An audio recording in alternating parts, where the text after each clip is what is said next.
and then we will start the room.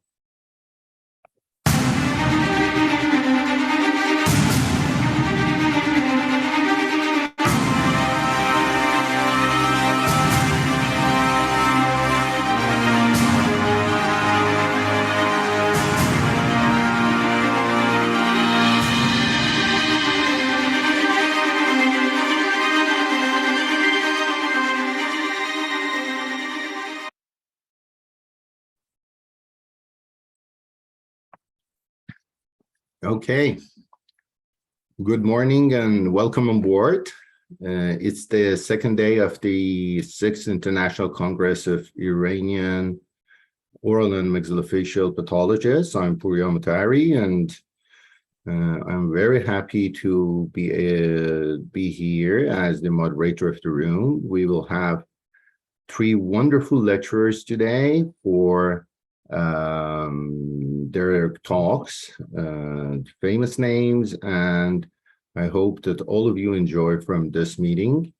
On behalf of myself and also Iranian Oral and Maxillofacial Pathologists, I wanted to give you warmest welcomes.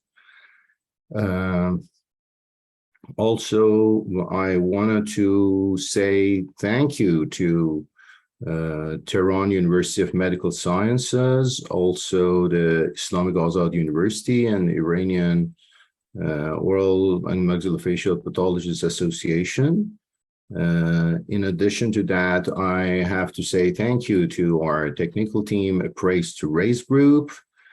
Before starting the room, I wanted to give you some comments about the housekeeping rules. Please turn off your microphones for reduction of the background noise. Also, for the C credit of this program, the association will be in touch with you. And finally, for any question, just to write it in the chat group. I will wrap it up at the end and I will present it to our lecturers. Right now we have 33 attendees in the room from all around the world. I saw in the chats we have someone from South America, Central America, and Asia. We had from Ecuador and Azerbaijan, then that's great. It's amazing to be able to have such meeting. I wanted to introduce our first lecturer, Professor T-Jun Lee. Professor Lee is the professor and associate dean of Peking University. He had his dental degree from Wuhan University in China, and then took his PhD from Birmingham University, and he had his fellowship in Kagoshima in Japan. Professor Lee had several academic awards and published over 100 papers and contributed majorly in 9 different books. Professor Lee, we are very happy that we have you here in this room, and I wanted to ask you to have your talk for us. The talk of Professor Lee in the first part is about the odontogenic keratocyst that all the pathologists know that there is a great dilemma and discussion about it. Let's start with this one, then we are going to stop and have the questions, and then the second part of the lecture about Ameloblastic Fibro-Odontoma. So let's travel to Beijing and have Professor Lee. Thank you, Professor Lee. Good morning, good evening, and welcome. Thank you so much, Professor Puriya from Canada. It is good evening from Beijing. Now I'm going to share my screen with you to see if you could see it all right. That's perfect. It's awesome. Let's go. you can hear my voice is okay, yeah? It is completely okay, sir. Okay, first of all, may I extend my heartfelt thanks for the host, Professor Poria from Canada. Thank you so much for we have met months ago, and we do have good discussions. And also my thanks go to Professor Po Yang for your kind invitation. And also thanks for the organizing committee for the Congress of Iranian Oral and Maxillofacial Pathologists for holding this event.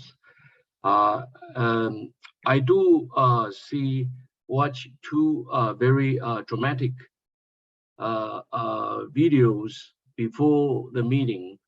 One, I think is about the artistic or the sculpture.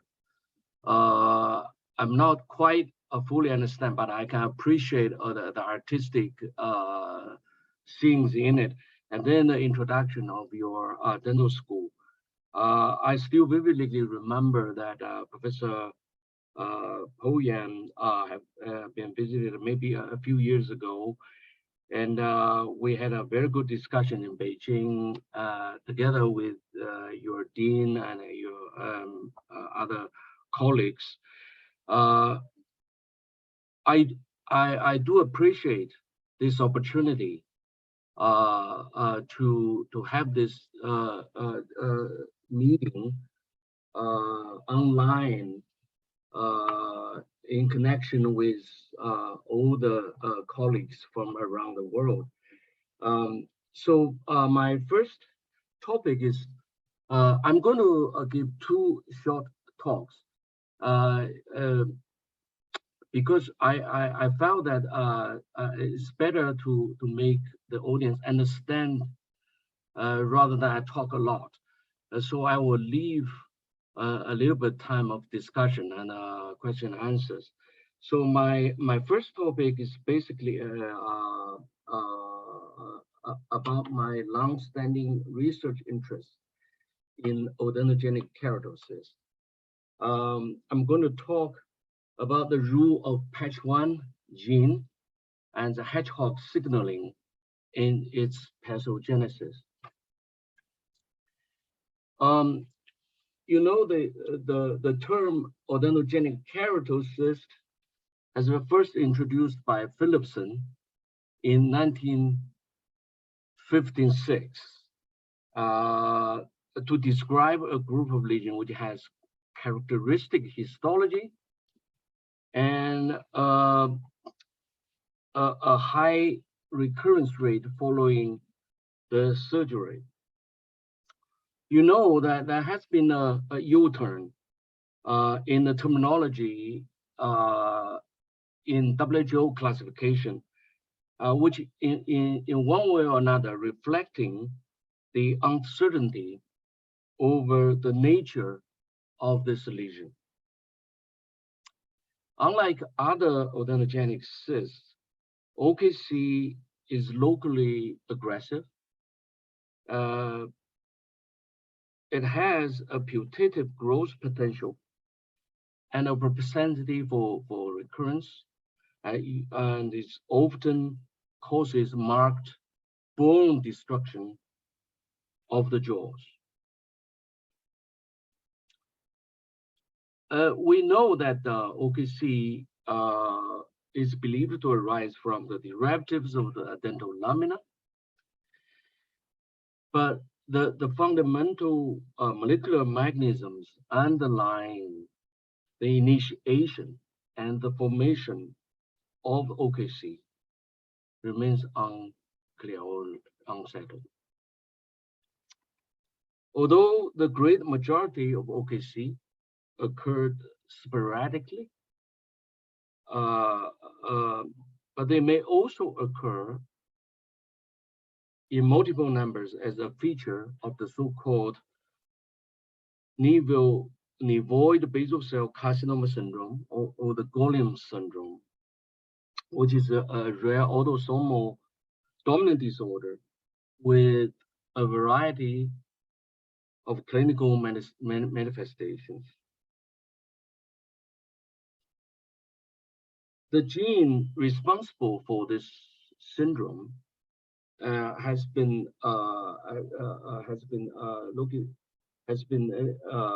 named PATCH1 gene, the human homologue of the Drosophila segmental polarity genes, patched. So it has been localized in the long arms of the chromosome 9, as is the region here.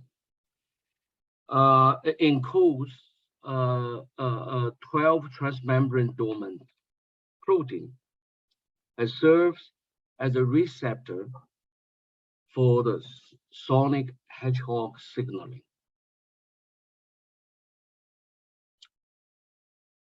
As a receptor for the sonic hedgehog signaling, the PATCH1 inhibits smoothing, another membrane protein, which basically shut down this signaling after the development. However, when PATCH1 get mutated, when it lost this function, so it loses inhibition of smoothing, and therefore the hedgehog signaling pathway will be abnormally activated, and therefore will lead to a number of pathological conditions, including OKC. So the demonstration of PATCH1 is a tumor suppressor genes, probably responsible for Golem syndrome, and its related sporadic neoplasms prompts researchers to investigate the role of this gene in the pathogenesis of OKC. So our group, over the last say nearly 20 years, has been working on the mutation screening of PATCH1 and its possible pathological roles in OKC. We have so far finished over 150 cases of PATCH1 screening, among which including 35 Golem syndrome related OKC and over 120 sporadic OKCs, which represents the largest reported series in the literature. Initially, our data have indicated that in Golem syndrome related OKC, over 80% of the OKC harbors PATCH1 mutation. Now, doubtedly, the mutation is germline mutation. It's basically you can detect it from anywhere from the body. Whereas in the sporadic OKC, we can only detect something like 35% of PATCH1 mutation. Of course, we know that this is somatic, which only occurs in the lesion epithelium. An obvious question we asked is about, so this is our initial results. So the PATCH1 mutation only occur in something like 35% of OKC. Is it, if this is true, there must be some other molecule involved, other genes involved in its pathogenesis. So in order to do this, we actually try to separate the epithelium from the fibrous capsule and try to do the gene screening. And surprisingly, that we find out that if we, for example, here, if we detect the whole cyst wall to get, for example, the epithelium and the stroma fibrous capsule together, here is normal. Where if we separate the epithelium from the fibrous capsule, you can see the mutation here, the somatic mutation in the lesioned epithelium. And therefore, we furtherly do, let's see. Yeah. So we try to separate the epithelium from the fibrous capsule using the Dysplasia 2 digestion. And we do find that the mutation rate of the lesion epithelium has reached something like 79%, which is equivalent to the mutation rate that we observed in the Gorlin syndrome related cases. And therefore, we felt that the underestimated patch 1 mutation rate is basically due to the stroma masking effect. So basically, if you don't separate epithelium from the fibrous capsule in a sporadic case, you may miss the mutation which is already there. It's masked. This paper has been published in Oral Oncology. I have to say that this is very quickly accepted by the journal. Basically, this finding is very interesting and have a great significance in its clinical sense. I will talk about it later.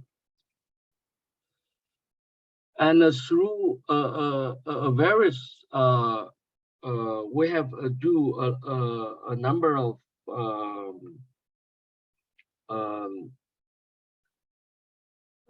examinations to see whether molecules which within this Hedgehog signaling, for example, the patch 2, smoothen or sulfu, whether or not they have molecular changes in OKC. As you can see here, we have really do a lot of work, but we do find that the patch 1 is the main cause for OKC. So this diagram is a diagram showing the mutation spot within the protein, patch 1 protein. As you can see, it's separate. It's scatteredly distributed. It is quite difficult to find a hot spot. But what we really get is that nearly 80% of OKC, irrespective of Gorlin syndrome related or sporadic, they have the close association with patch 1 mutation. And therefore, we carry on to do a number of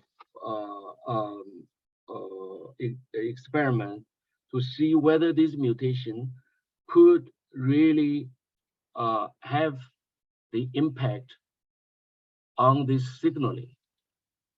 Due to the time stream, I will quickly skip through. We did a lot of, because it's actually scattered, we do a lot of construct with imitating these mutations, and we try to do the functional analysis.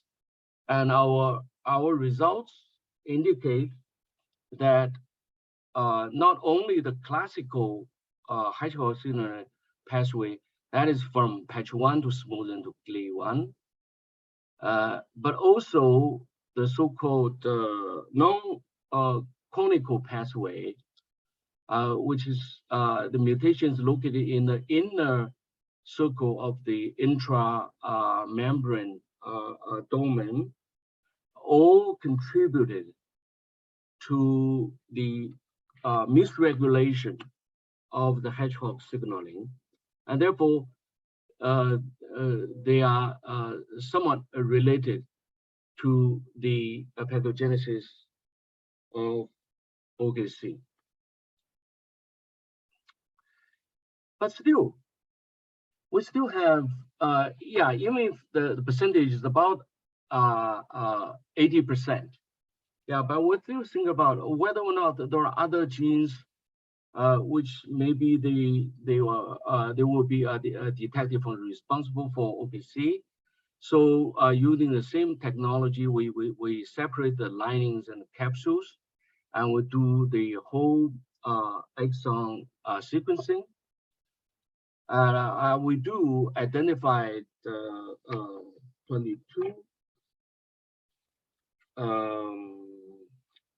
22 novel genes, which is probably related to OKC, but among which there are two interesting genes. One is CDON, and the other is MAP1. Both of these genes are also related to the Hedgehog signaling. But unfortunately, we did all these examinations in another 10 cohort or another 10 OKC to see whether we could see these recurrent mutations, but they are all found in individual cases. So to conclude,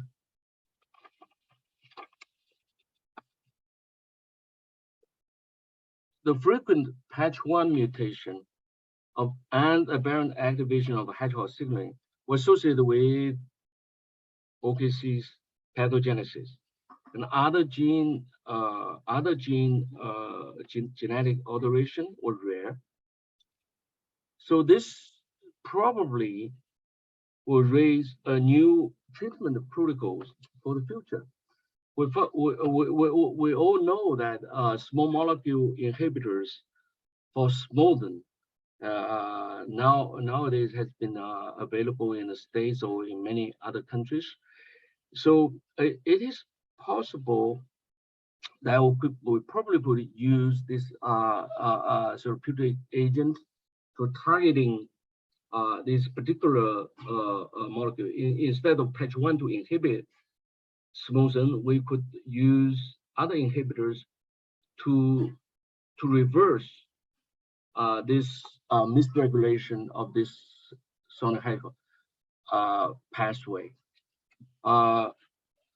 If you think about odontogenic keratocyst is a cystic lesion in nature, and nowadays a lot of people would using the muscle periodization or it's keep just opening a window. So the possible intracystic injection of the local use. So you would see that maybe in the future, we could use this agent to treat this patient rather than surgical procedures. Last but not least, I would like to thank my research team, which is mainly made up of my graduate students. And I also like to thank the collaborators from the Peking University, Tsinghua University in Beijing. Thank you very much. Okay, perfect. Thank you so much. Thank you for your wonderful lecture. Professor Lee, I have several questions. I wanted to ask it, and let's start with the first one. I got a question. It said that, is there a difference between multiple sporadic and isolated sporadic OKC in terms of mutation? Is there any? Well, that's a good question. Yes, I think I have in this presentation I did emphasize that we had something like 35 cases of OKC, which is related to Gorlin syndrome, and all these cases, something like over 80% of the OKC will harbor patch 1 mutation. However, if the OKC occurred sporadically, or if it occurs in multiple numbers, but not related to Gorlin syndrome, so one has to decide whether, as you know, that in Gorlin syndrome patients, OKC usually is the earliest sign of the syndrome. So multiple OKC in the childhood patient, we probably will wait and see whether you will see other manifestations of the syndrome, even though that clinically they probably not meet the criteria for the syndrome diagnosis, but I'm not so sure. But usually, all these cases, it's multiple OKCs is likely to easily to detect patch 1 mutations. But having said that, indeed there are cases where they have multiple OKC in adulthood, still lacking other clinical signs of the syndrome. We do when we do the testing, we do find that they are the patch, in terms of patch 1 mutation, they basically the same. They're different part of the cyst. If you try to separate the epithelium from the other part of the tissue, you could detect something like 80% of the patch 1 mutation rate. I don't know whether I have answered the question. Perfect. Thank you so much. I have one more question, and it's about the orthokeratinoid odontogenic keratocyst. It asks that, is there any patch 1 mutation in orthokeratinoid odontogenic keratocyst as well? Orthokeratinoid, yes. Excellent. Yeah. Orthokeratinoid odontogenic has been a group that's been get noticed from colleagues around the world, and we are one of the group which is actually noticed this. Thanks for my tutor in UK. He actually questioned me when I do my PhD thesis, that he said, all I have done is for the typical OKC. How about the orthokeratinoid OKC? So this is basically another project along with my research here. So we have something like over 100 cases of orthokeratinoid OKC here, and we do the patch 1 mutation screening. Initially, the whole thickness of the cyst wall. Later, when we find out that this is maybe misleading, then we try to separate them. Even though it's more difficult to separate them, but we do it like using laser capture, laser capture techniques.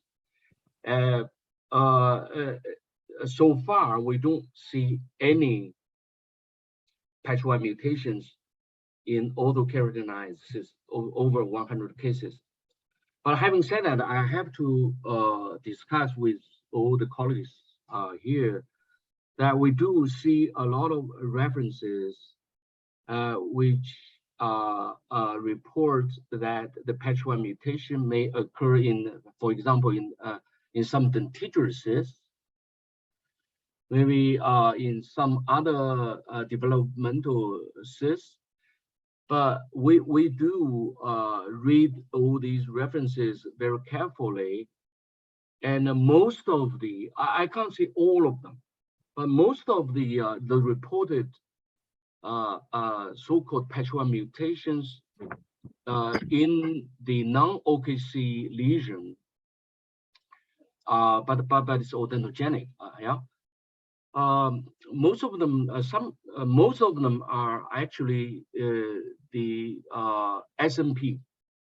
It's the single yeah, SMP is, yeah, it could occur. It's a single base change. It could occur in normal population.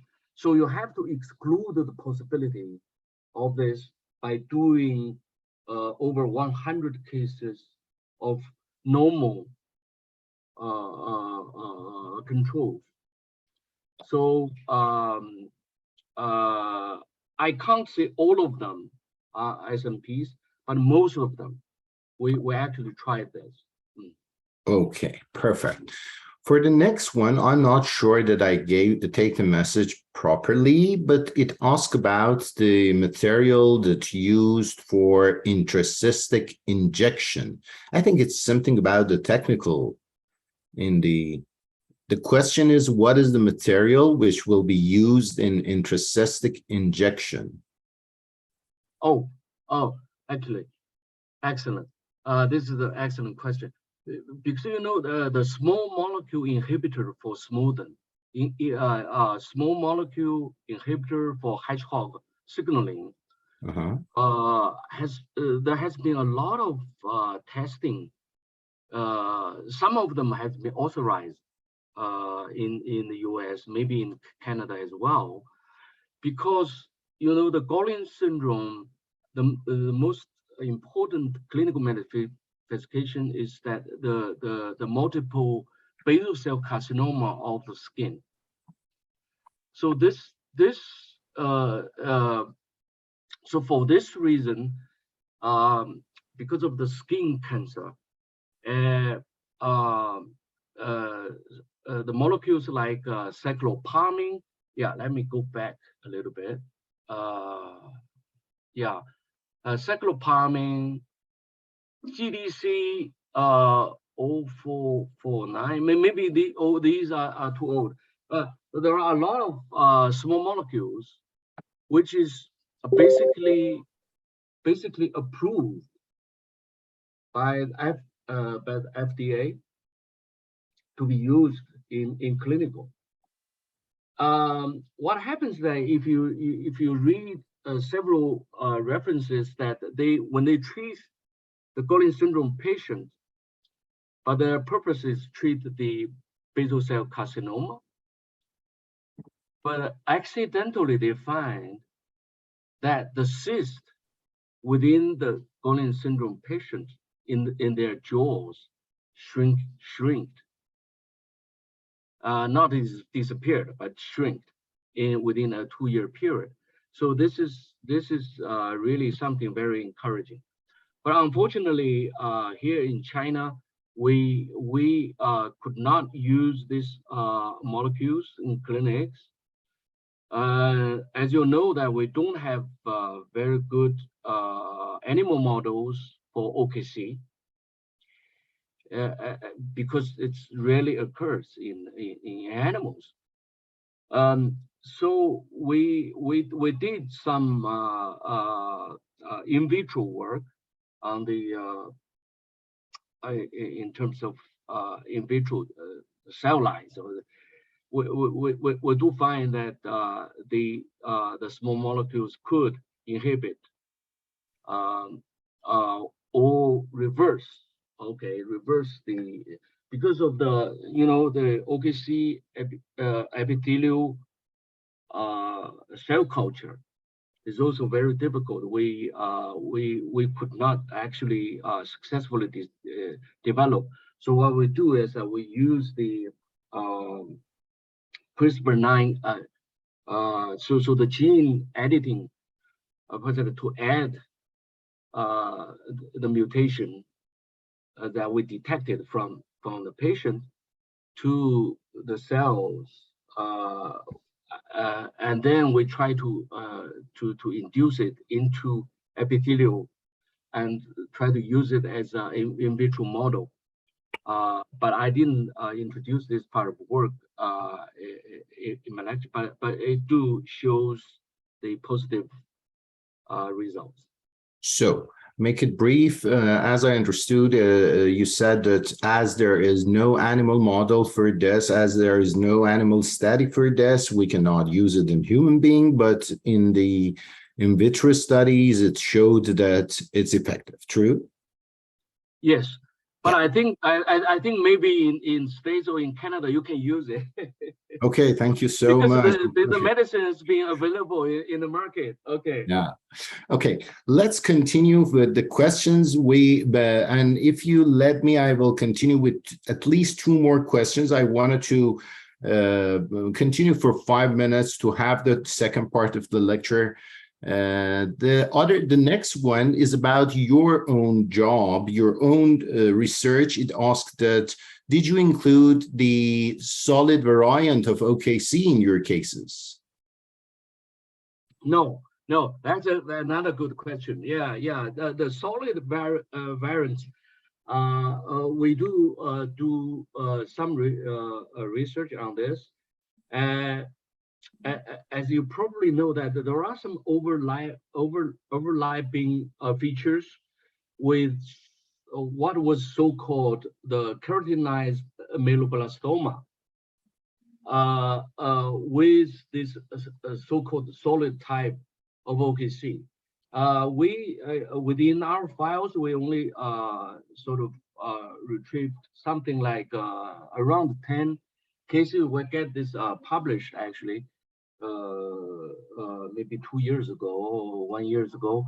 But we did find it interesting is that it's difficult to see whether if it's becomes solid and it's keratinized, it's a multiple cyst filled with keratin materials. And you could actually see the morphology change. Sometimes mimic OKC, sometimes mimic ameloblastoma.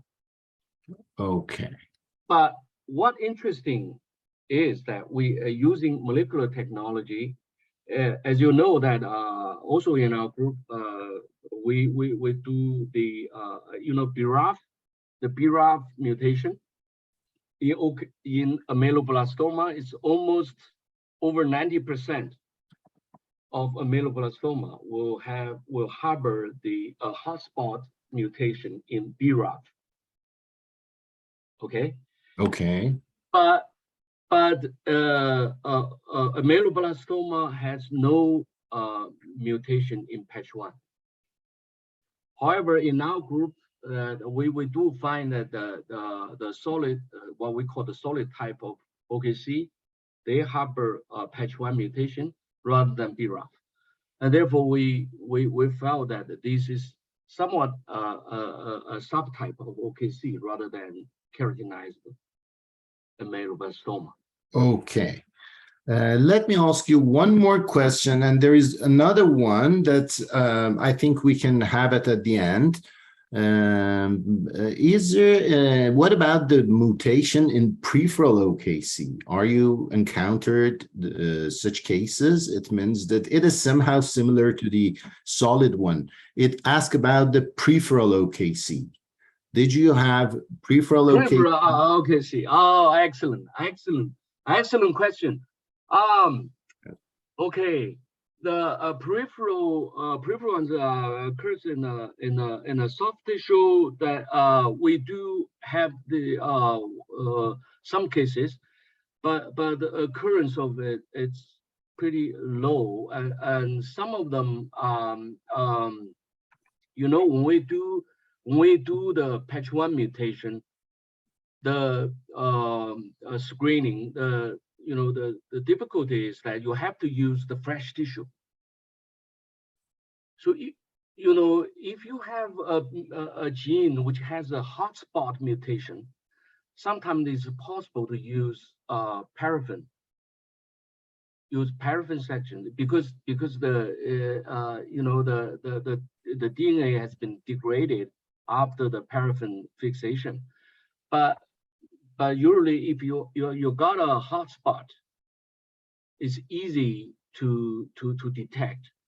But if you have a gene like a patch 1 would occur, it's scattered around the whole gene, so you have to screen all the exons of the whole gene. And therefore, if you use paraffin tissue, it's almost impossible. Even if it's negative, it's difficult to exclude the possibility whether they exist or not.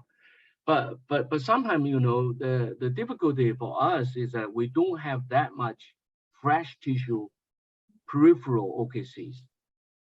The OKC, the peripheral OKC, we do have some cases, but they been diagnosed after the surgery. So Okay. yeah, that's a good question. We're gonna look into that. Okay. Maybe Perfect. Thank you so much. We had lots of questions. We have one more, but due to the timing of the meeting, I wanted to let's go forward and have the film that will generate more questions. You provide for us. Dr. Lee, you can see the last question in the chat, and then at the end, we'll have several minutes to talk about the questions of the second part of your lecture. It seems that your work was so interesting because the colleagues asked lots of questions about your job. Thank you so much. Okay, thank you so much. And may I ask the team to run the film first? Thanks, everyone. Dear Chairman, colleagues, ladies and gentlemen, good afternoon. First of all, I would like to thank the IOP Organizing Committee for inviting me to participate in this interesting section of debates, which remind me of a similar debate happened some 15 years ago over odontogenic keratocyst in Brisbane, Australia.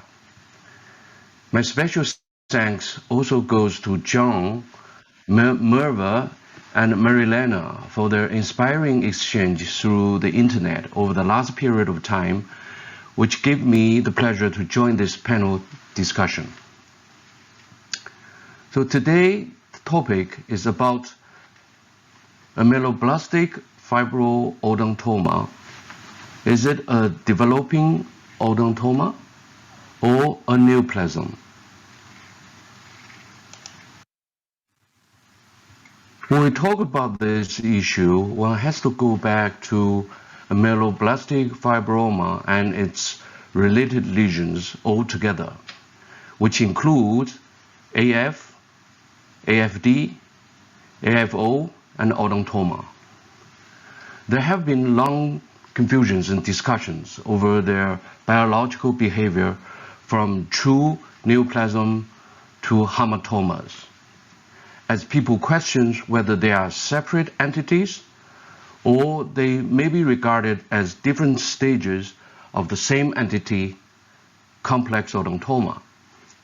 Obviously, from a morphological point of view, these lesions do show a changing spectrum of structures that mimics tooth germ, various kind of dental hard tissue formation, and odontoma. clarify this interesting argument, my colleagues and I had published a paper some 15 years ago to include 13 cases of AF, 7 cases of AFOs, and 66 odontomas, and 33 of which were complex odontoma. I'm going to give a brief overview of this paper and to present some new interesting cases to try to shed some lights on this special group of lesions. So, the 13 cases of ameloblastic fibroma, almost equal sex distribution with an interesting mean age of 26 years. Only 3 patients were diagnosed under the age of 20. And therefore, the age of most of our AF cases is well beyond the period of normal tooth development. In addition, our data also demonstrate that the mean age of AFs are much higher than the AFOs, which I will mention it later. These findings do not support the concept that AF could develop into AFOs and eventually becomes complex odontoma. So we managed to follow up 11 patients with a period of 5 months to 22 years.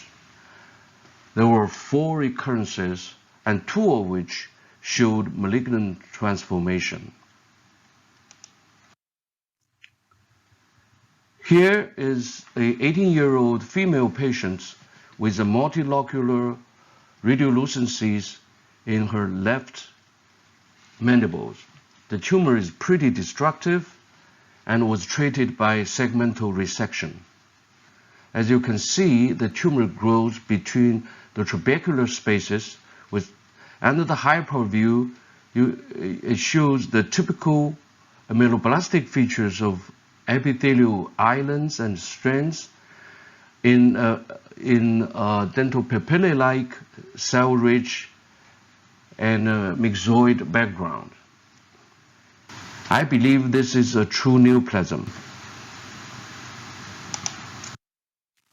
I also depicted 2 recurrent cases of AFs, which showed malignant transformation in their recurrence. Both cases primarily were diagnosed as ameloblastic fibroma, and their recurrences show histological features of sarcoma. The epithelial component was completely disappeared in both tumors, which is one of the features of this type of malignant transformation. Now we turn to ameloblastic Fibro-Odontoma. As I mentioned before, the mean age of this group is only 9.6 years, and all patients were under the age of 20. We managed to follow up 5 cases during a period of 1 month to 18 years. There are 2 recurrent cases which also all showed maturation and calcification and eventually become a complex odontoma. Here is the example. This is a 2-year-old boy who had a mixed radiolucent and radioopic lesions in the right anterior part of the maxilla.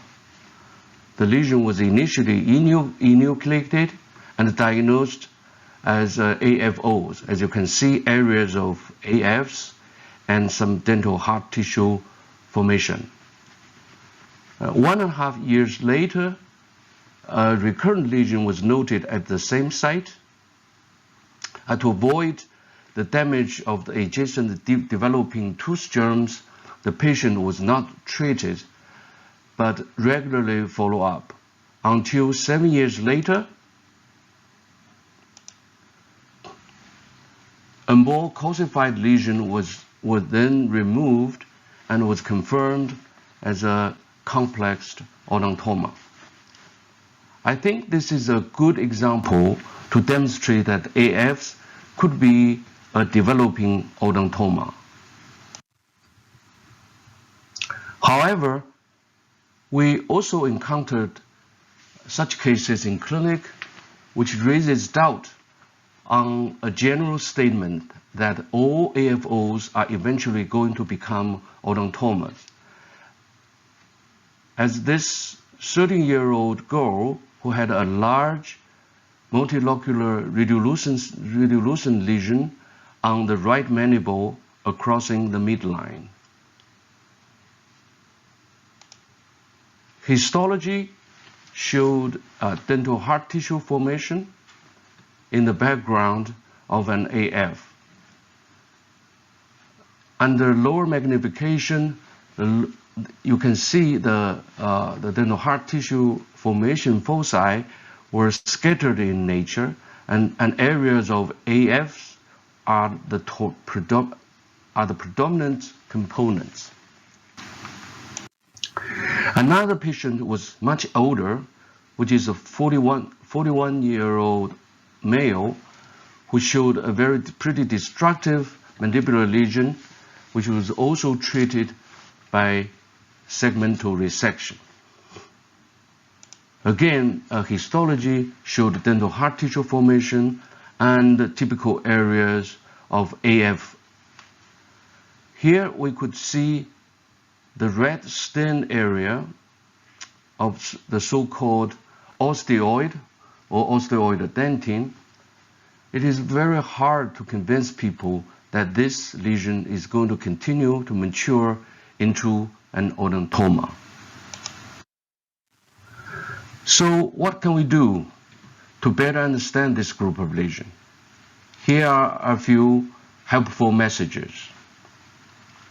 The majority of AFs are true neoplasm with the potential for recurrence and malignant transformation.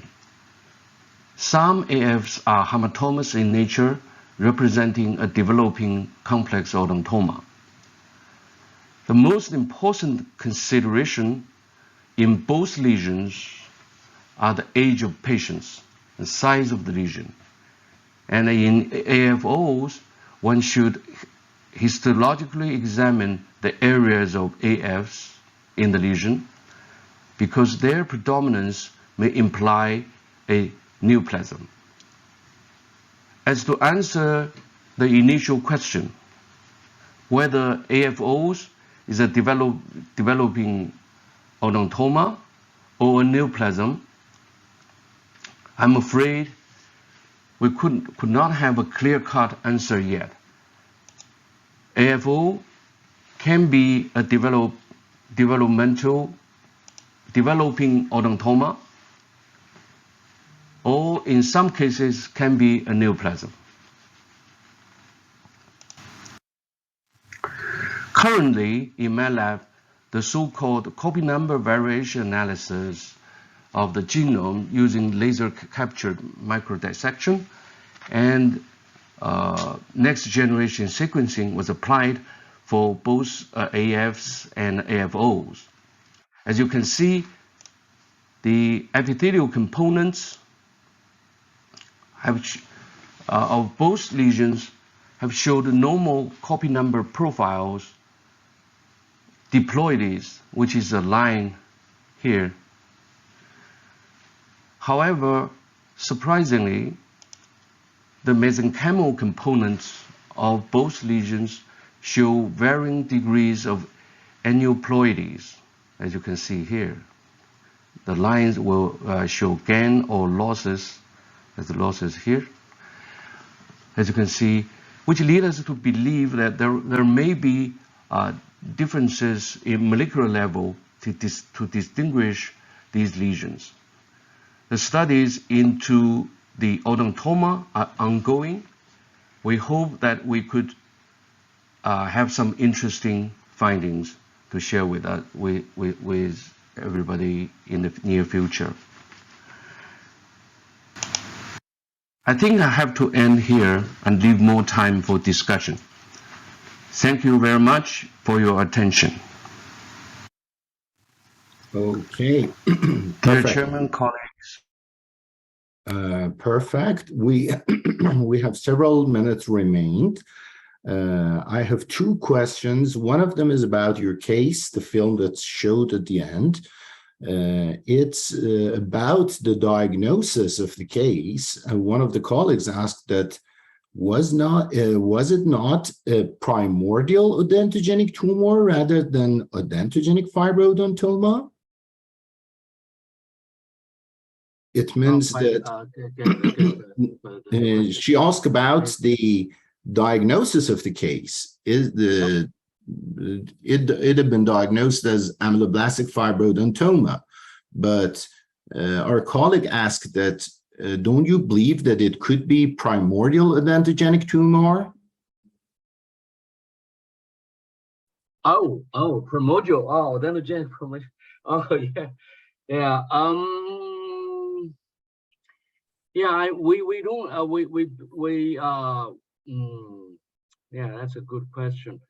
We don't have many experiences in diagnosing the odontogenic primordial tumor. We do appear to have some cases which mimics the WHO classification, which actually has been raised or named or maybe 5 years ago. But I don't think there's any similarities in our case could meet these criteria for the primordial odontogenic primordial tumor. Okay, perfect. Okay, and the last one, I wanted to turn back to the first part of the speech. There is a question about the mechanism of enlargement of odontogenic cysts that the classic theory talk about the osmotic pressure, and considering this mechanism, the OKC enlargement is not dependent on it. How does surgical technique for decompression, the marsupialization technique, help to shrink the cyst? Yeah, I think that's a good question. As you know, that there has been a U-turn in colleagues from around the world that how we looking at OKC. Well, it is initially defined as a cyst, but it behaves in somewhat like a tumor, and therefore that people started to feel that yeah, why not we call it a tumor rather than a cyst. But I personally didn't favor whether or not you rename it, or basically it's the importance is that you're trying to get the bottom of it, try to understand the nature of the lesion. I think the question the colleagues ask is that in fact marsupialization or it's basically a standard treatment protocol in a lot of areas in the world. But for example, in China, there are many group of surgeons. We have a good collaboration with them. It works very well, which actually in one way or another indicate that this is a cystic lesion in nature. That it's because basically if you define a lesion as a neoplasm, it will keep growing even if you take out the initial cause. So this is a definition for neoplasm. Yeah. Okay. But this, as a cyst, if you just open a window, you release all the pressure, the inner pressure, and then you introduce. I think there are two parts of this procedure. And we are actually doing a lot of work in this. I find it very interesting. Is that one thing is that you take out the pressure, so there is no pressure within, which depend on which that the bone will destroy because of the inner pressure. Okay, so if you open it up, the pressure is gone. So the lesion will shrink immediately. But at the same time, I think is by opening up the window, it introduced the bacteria or the oral cavity environment into the cavity, where you will have inflammations, you will have infections. All these factors will affect the original growth potential of the epithelium, the lining epithelium. Okay. It actually destroyed the morphology. If you just look at in histology, you will see, or if there is an inflammation, then the morphology will change. That's true. So its behavior. So what happens is that you have this shrinkage, but you will not expect it disappeared altogether. But what happens is that it will shrinkage, and it will restore the forms of the jaw. Okay. In align with the other side. So you will never do that by surgery. You can only do this by this procedure. So this is a very, very promising procedure for this OKC. Even though that its recurrence rate is very high, but I will encourage every our colleagues from around the world to do this, try to do this. And you will get at least a shrinked lesion, which later on you enucleate it later. Yeah, it will much easier. Okay. To do this. And the forms of the mandible, the forms of the jaw will actually gradually restore in align with the other side of it. So it will correct the disfiguration of this disease. Perfect. Thank you so much, Professor Lee. I wish that we had more time to discuss about this interesting topic. Thank you for your wonderful lecture. I wanted to share with you the certificate of appreciation from the Iranian oral and maxillofacial pathologists. Thank you so much. Thank you for your wonderful lecture. It was great. Hope to see you again in our next meetings. Thank you so much. Okay, we will stop recording right now, and we will have a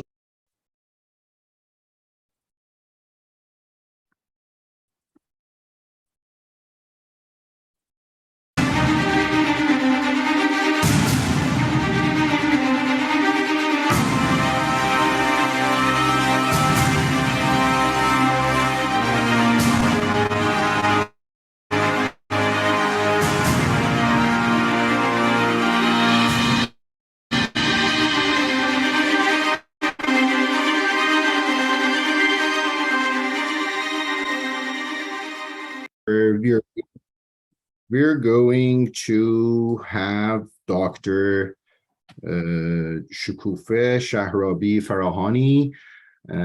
Dr. Farahani graduated in 1996 from Tehran University of Medical Sciences and had her oral pathology program in 1999. She finished it in 1999. After that, she continued with oral pathology in the US and had the oral pathology degree and Doctor of Medical Sciences degree in oral biology from Harvard School of Medical Sciences in 2013.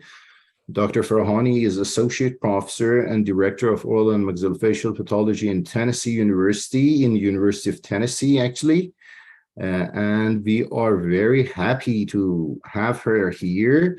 I'm very sorry that we were a bit late, and I wanted to invite from Dr. Sharabi to start her lecture. Shuvajan, would you please start? And yes, happy to have you here. yeah. Hello, everyone, and thank you so much for your nice introduction, and thank you so much, Dr. Nabil, for the great presentation. It's my pleasure to be here, and thank you, my colleagues from Iran who invited me for this event, especially Dr. Shahsavari, and it's my honor to be here, and I'm so excited. Okay, let's share my PowerPoint.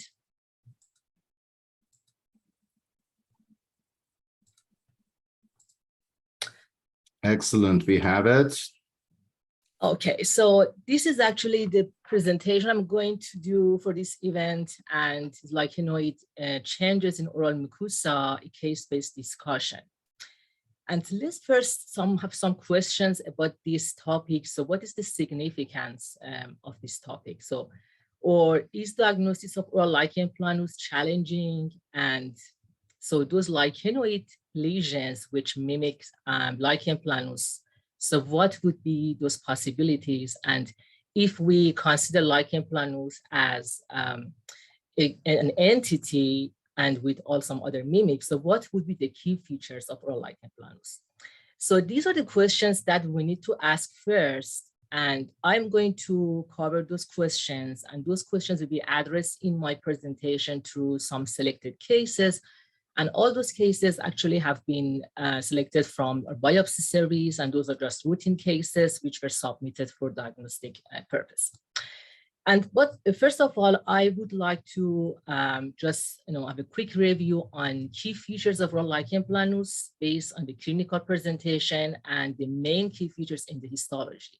Clinically, lichen planus is characterized by multifocal involvement, red and white lesions presenting as reticular or as erosive lesions, and should be bilateral. This is very important clinical criteria for oral lichen planus. And here we can see one case from our series, and patient present multifocal lesions, especially in the buccal mucosa. You can see bilateral pattern of distribution, and also bilateral in the tongue, what we just see in the right side. From the histopathologic standpoint, there are two key features we see in all cases of oral lichen planus include presence of a band-like lymphocytic infiltrate subjacent to the basal cells or in the basement membrane zone or in the interface. And the other feature is squamatization of the basal cell layer is a hallmark of the disease. And I prefer to use squamatization instead of degeneration and loss of the basal cell layer, but this is the synonymous for hydropic degeneration of the basal cell layer.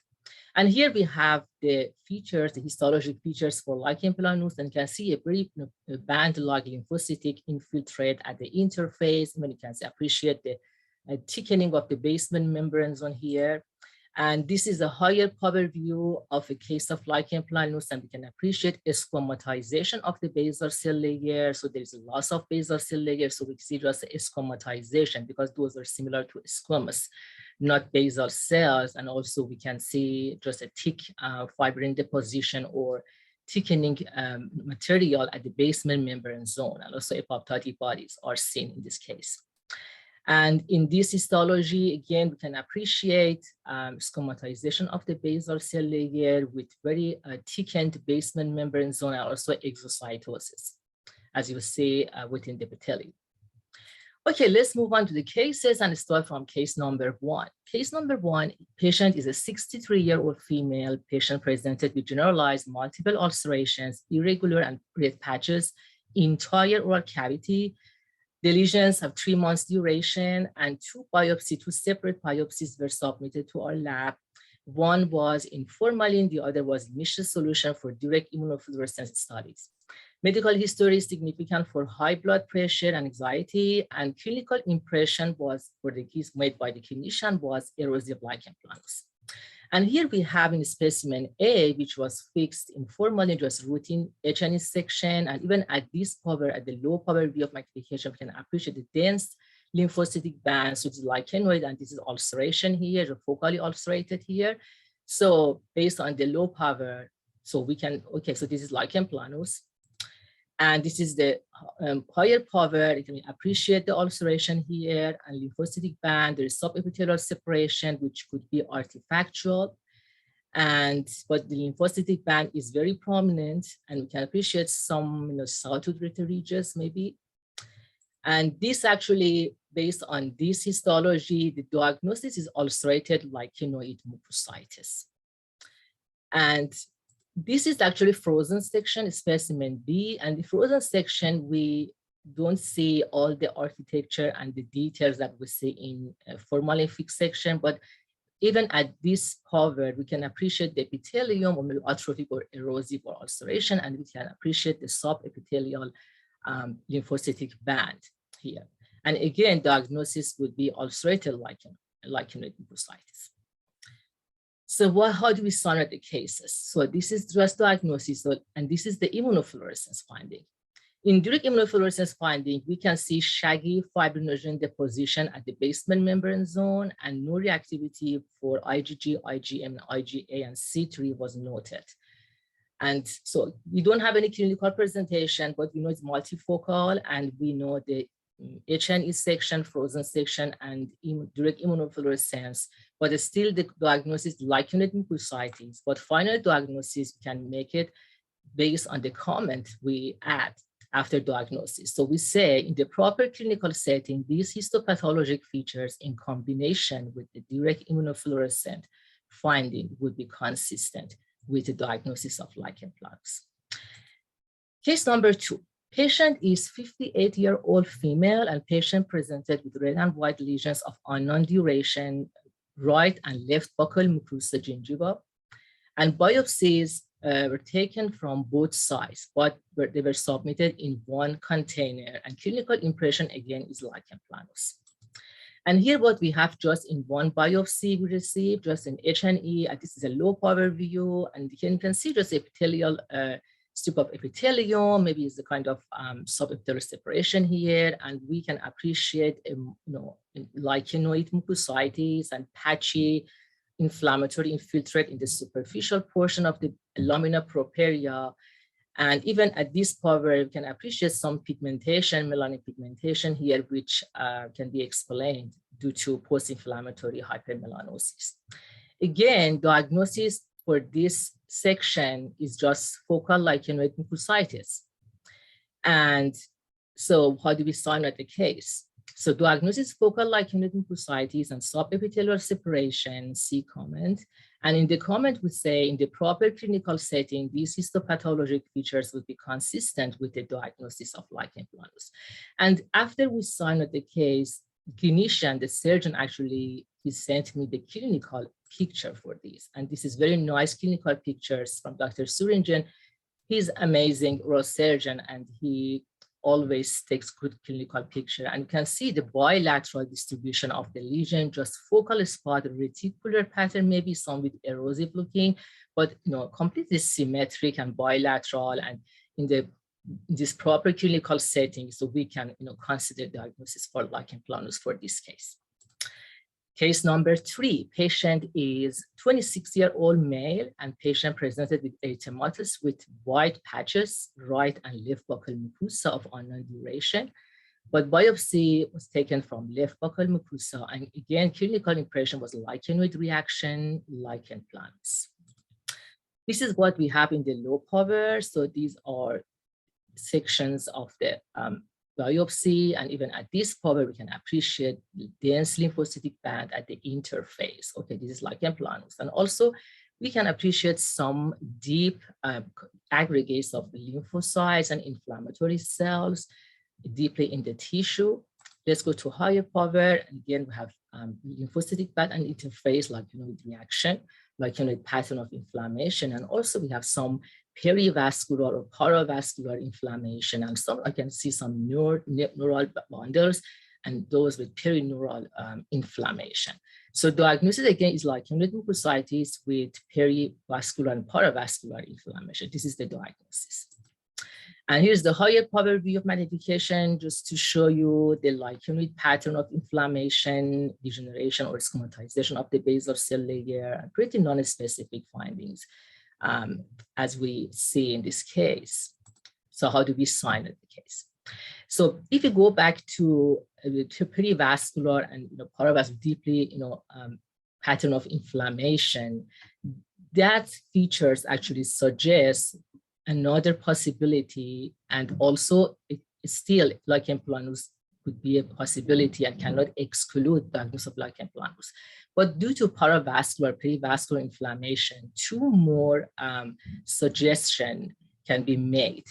That's what that we mentioned in our comment. And in the comment, we say in the proper clinical setting, the histopathologic features in these sections would be consistent with the diagnosis of lichen planus in the proper clinical setting. However, due to the presence of deeply located perivascular and perineural inflammation, other considerations might include a lichenoid hypersensitivity reaction or lupus erythematosus.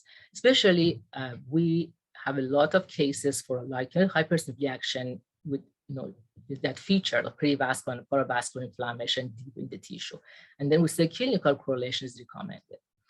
And again, the clinician sent me the clinical pictures of this case, and we can see totally bilateral lesions on the buccal mucosa.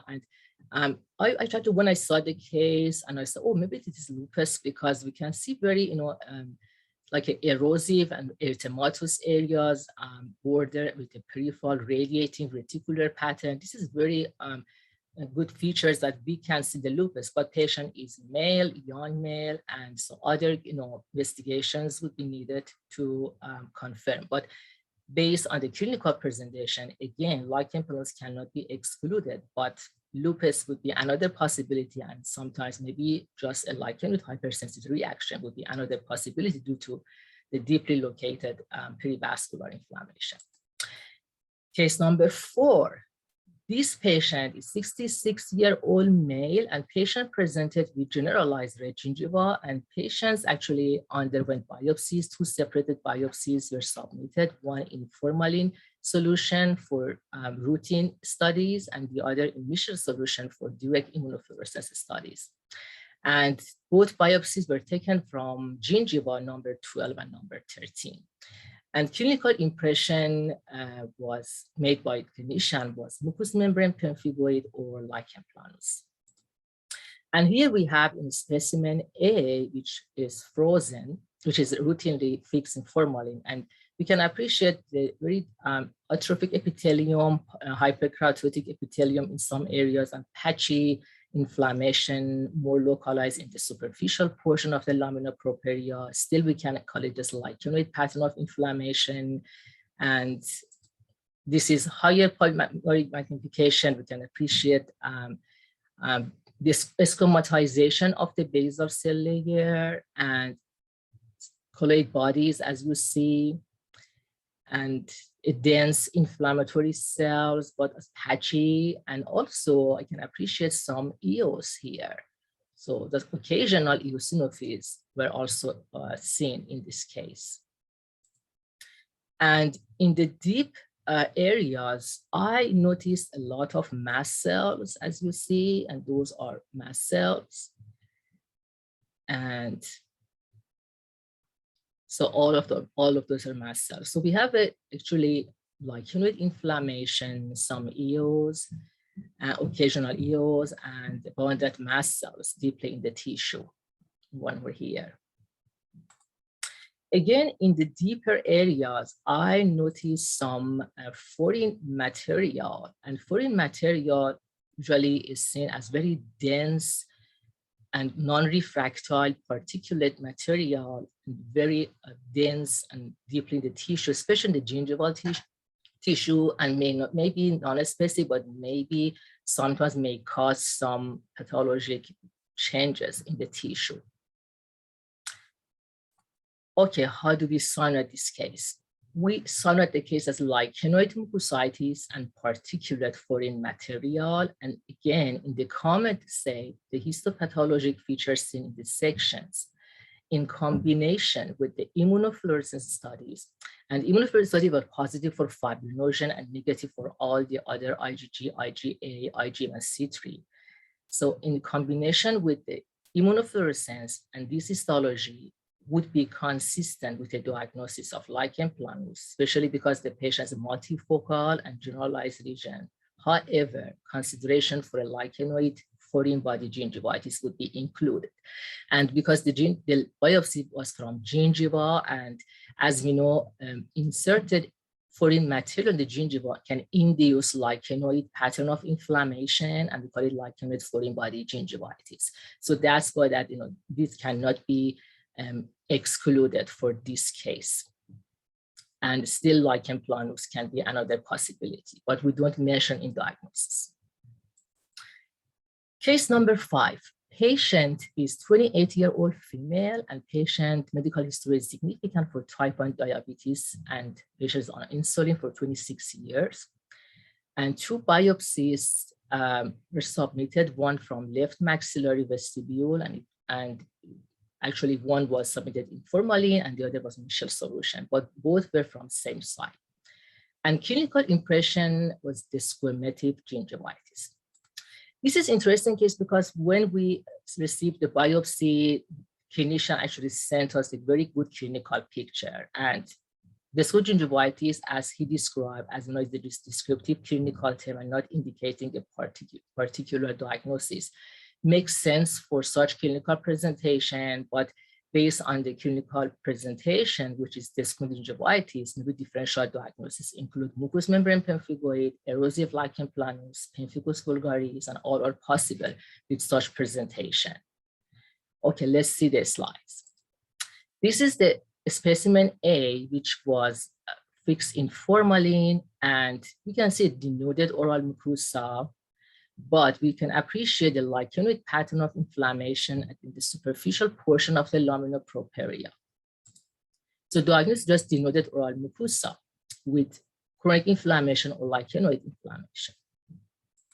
And here's the frozen section. In frozen section, we can appreciate separation of the epithelium from the connective tissue, lamina propria, which could be artifactual or maybe through another process. And what we see a diffuse chronic inflammation, we just say chronic mucositis with oral mucosa with chronic mucositis and subepithelial separation. Let's see the immunofluorescence. This is the immunofluorescence with IgG, and you can see the basal cell and parabasal cell layer, the nuclei are stained. So we have a kind of speckled nuclear immunoreactivity for IgG in the basal and parabasal layers of the epithelium. So we have lichenoid reaction and the gingivitis clinically, and IgG positivity for nuclei of the epithelium. What would be the diagnosis? Again, in the comment, we say the histopathologic features seen in these sections in combination with those of the direct immunofluorescence studies are consistent with the diagnosis of chronic ulcerative osteomatitis, CUS. So CUS is very similar to lichen planus, both clinically and histopathologically. And here's another case, and one of our colleagues who shared with us in ESTOP meeting, and patient present multifocal lesions, very similar to erosive lichen planus, affecting gingival buccal mucosa, and here's the histology. And this actually condition usually affects adult women, and the mean age is 60. And clinically is characterized by non-healing ulcerative or erosive lesions. With or without descending gingivitis, and gingival buccal mucosa tongue are the most common sites of involvement. And as I said, it's very similar to lichen planus, both clinically and histologically. But the process would be different because there is antibody production against nuclei, and especially those antibodies directed against gamma N P63 alpha, which is the isoform of P63.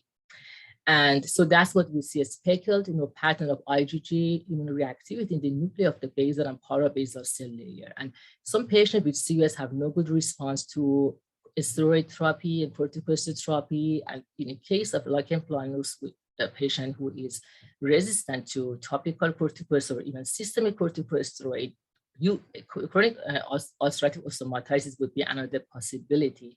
And those patients may benefit from systemic Plaquenil as an anti-inflammatory medication, and that would be effective treatment for this patient. So that the case was clinically as a lichen planus, but was CUS. Okay, let's go to the case number 6. Patient is 56-year-old female, and patient presented with widespread white lesions throughout mouth. And clinical impression was lichen planus. And because the white lesions, multifocal, maybe bilateral, symmetric, and 2 biopsies were taken, one from right lateral tongue. And I showed one submitted in formalin, and the other one was in Michel solution for DIF studies.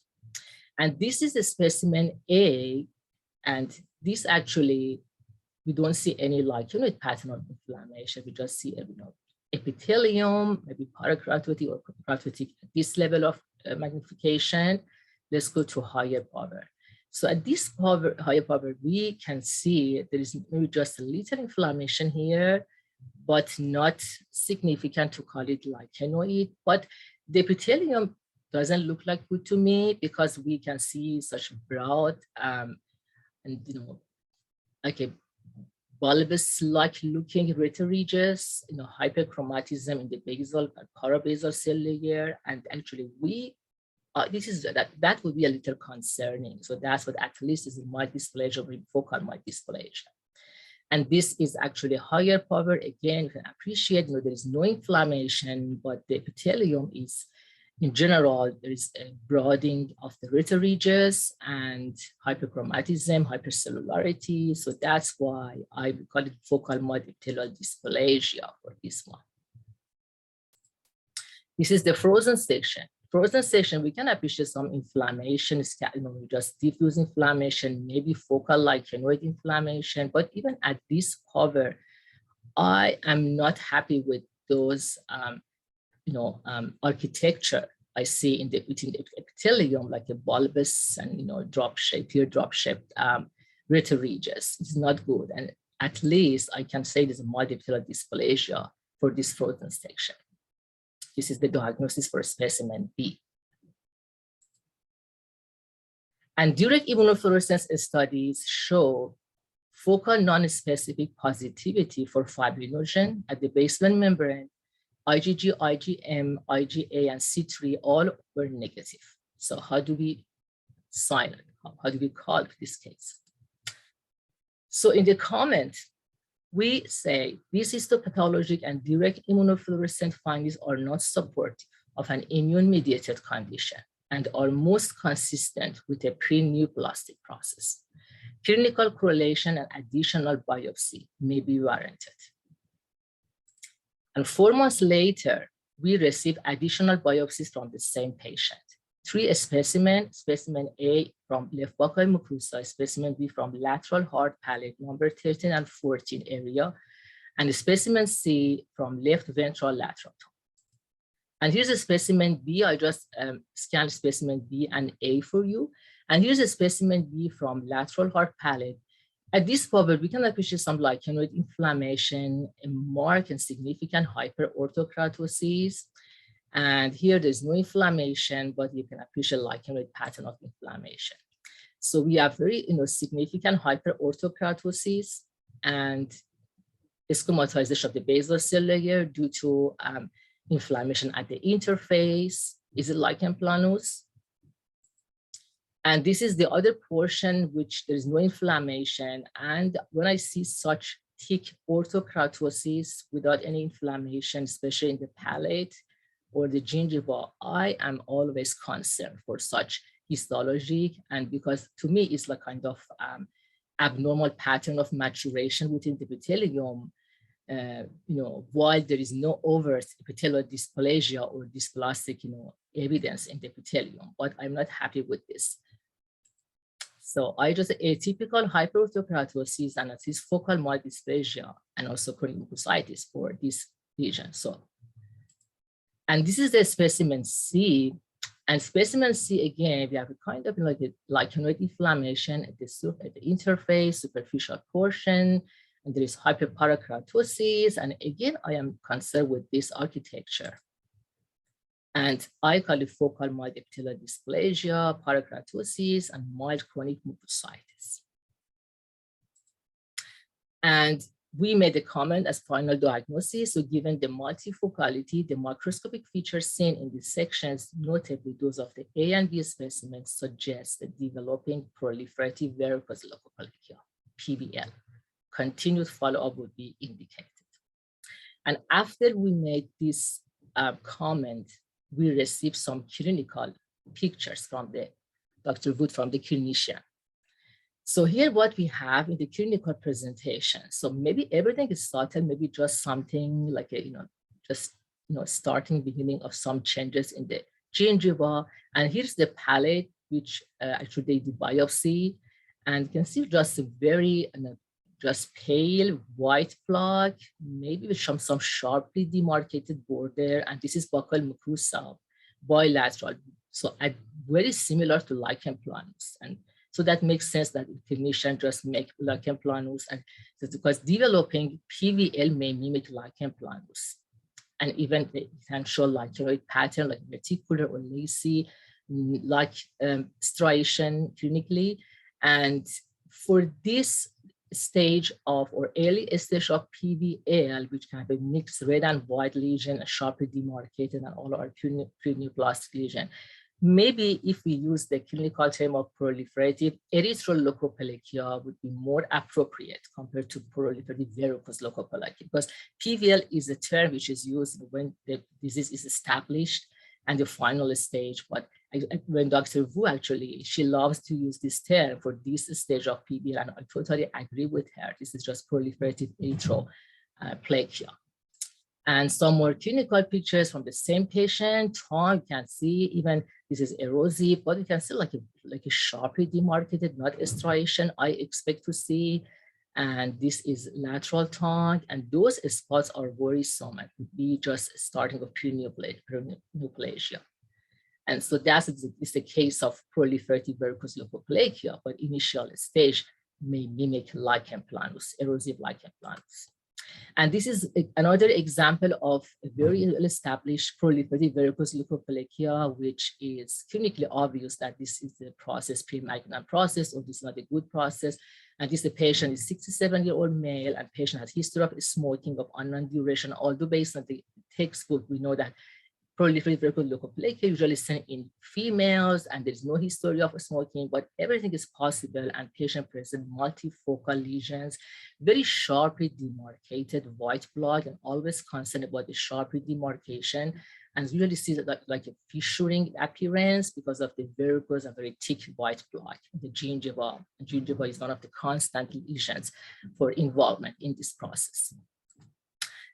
And sometimes some cases clinically look like pre-malignant or dysplastic lesion, but clinically can maybe misdiagnosed as lichen planus. And here's the case, and patient present with bilateral white plaques and with lichenoid pattern. So of lateral ventral tongue, and clinical impression was lichen planus, but in the biopsy we saw mild to moderate dysplasia for both sides.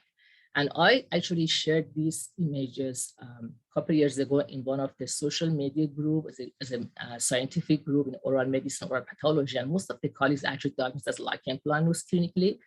And they actually argued with me that it's not possible to be dysplastic, but it is possible because usually some very tiny white plaque and very similar to lichenoid pattern we see in lichen planus. But for this spot, I am always concerned because it's very sharply demarcated white plaque, and plaque formed lichen planus usually seen in the dorsal of the tongue, not in the lateral ventral tongue, especially in smokers. But when I see such sharply demarcated white plaque, even there's bilateral distribution, I'm always concerned for a pre-malignant process other than inflammatory process. Or another example, patient is 50-year-old male, and patient is clinically present with just unilateral red and white lesion, very similar to lichenoid pattern, and especially there's a adjacent amalgam restoration here, and maybe the diagnosis, clinical diagnosis, just hypersensitive reaction, and that was made by the clinician, lichen planus or lichenoid hypersensitive reaction, but the final diagnosis based on the histology was multifocally moderate dysplasia. Okay, let's move on to case number 7. And case number 7, patient is 76-year-old male. Patient presented with red, white, And on the lower lip and some lesion on upper lip, no change in medications prior to the lesions, but biopsy was from lower lip mucosa and clinical impression was lichenoid mucositis. And here what we have in the low power of the lower lip, so we can appreciate oral mucosa with intense subepithelial inflammation and some inflammatory aggregates deep in the tissue and subminor salivary gland with some chronic sclerosing solidinitis change, which makes sense. And this is another piece. Let's go to higher power. So in higher power, I can appreciate, lichenoid pattern of inflammation and perivascular inflammation, as you see, but let's go to higher power again. At this power, so I can see two populations of the cells. Some cells are pale and some cells are lymphocytes. And this is another view. So we can some collection of pale large cells, and those are histiocytes and can be confirmed by CD68 because all are CD68 or CD163 positive for histiocytes. So we have a lymphohistiocytic infiltrate at the interface or in the superficial portion of the lamina propria with some deep perivascular and paravascular inflammation.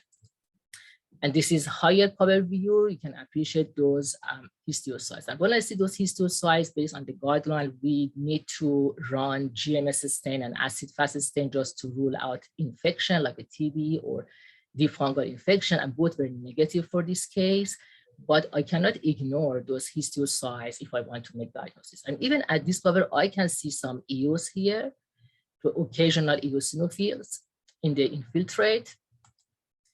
And this is another image showing you those collection of histiocytes and not well-formed granuloma, but since we have a kind of lichenoid and granulomatous inflammation as a lymphohistiocytic band or infiltrate.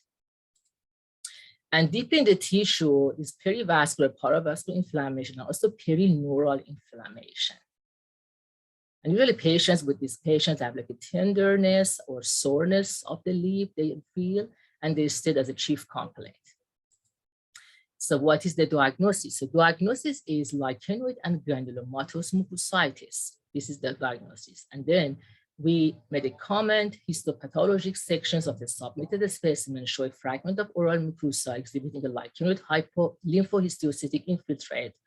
And in the deep underlying connective tissue, periparavascular inflammation and lobules of minor salivary gland exhibiting chronic solidinitis are evident. And these features would be suggestive of contact localized lichenoid hypersensitivity reaction. So when we see such features, clinical correlation is recommended.